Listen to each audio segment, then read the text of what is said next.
இயேசு கிறிஸ்துவின் நாமத்தினாலே உங்கள் யாவருக்கும் என்னுடைய வாழ்த்துக்கள். போன வீடியோவில் 10th and 12th ஸ்டாண்டர்ட் ஸ்டூடெண்ட்ஸ்க்கான கல்வி சாதனையாளர் விருது வழங்கும் விழாவுடைய பார்ட் 2 வீடியோவை தான் இப்போ நீங்கள் பார்க்க போகிறீங்க. இந்த வீடியோவில் பார்த்தீங்க அப்படின்னா ஒவ்வொரு பிள்ளைங்களும் ரொம்ப ஹாப்பியாக விருதுகளை வாங்கிட்டு போனாங்க. அவங்களுக்கு கல்வி சாதனையாளர் விருது 2026 அந்த நினைவு பரிசும் டாக்டர் அப்துல் கலாம் ஐயா அவர்களுடைய கவிதை தொகுப்பு அடங்கிய புத்தகமும் வழங்கப்பட்டது. அதனோடு கூட மருதப மகிமையின் ஜெபவீடு ஊழியத்தின் சார்பாக பாராட்டுச் சான்றிதழும் வழங்கப்பட்டது. இந்த வீடியோவை பார்க்கும்போதே உங்களுக்கே நல்லா தெரியும், ஒவ்வொரு பிள்ளைகளும் தங்களுடைய கடின உழைப்புக்கு கிடைச்ச பரிசாக அந்த சாதனை விருதை வாங்கும்போது அவங்களுடைய முகத்தில் தெரிகிற சந்தோஷத்தை பார்த்தீங்க அப்படின்னா அதுக்கு அளவே இல்லை. அவர்கள் கூடவே அவருடைய பேரண்ட்ஸும் அந்த விருதை வாங்கும்போது எல்லாரும் ரொம்ப ஹாப்பியாக இருந்தாங்க. இந்த விழாவுடைய முக்கிய பர்பஸ் என்ன அப்படின்னு பார்த்தோன்னா, ஆண்டவருடைய நாமம் மகிமைப்படணும் அப்படின்றது தான்.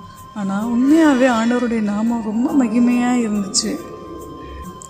ஆரம்பம் அற்பமாக இருந்தாலும் முடிவு சம்பூர்ணமாக இருக்கும் அப்படின்ற வேத வசனத்தின்படி ஆண்டவர் மெய்யாகவே இந்த விழாவை ஆசீர்வதித்தார்.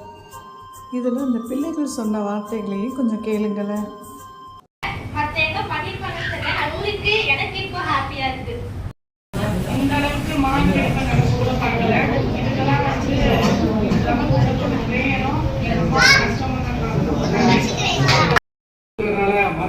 மற்ற பிள்ளைகளுக்கு ஒரு என்கரேஜா இருக்கும்.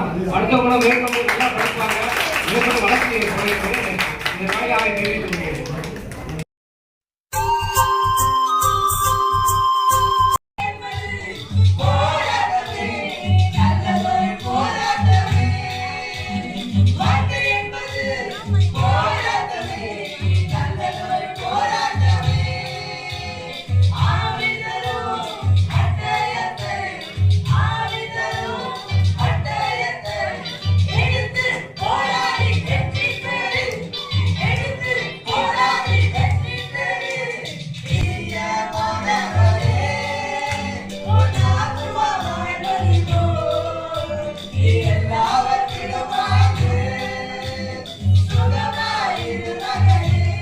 ஃபைனலாக ஆண்டவருக்காக எளிமை பிரகாசிக்கும் வாலிபர் குழு.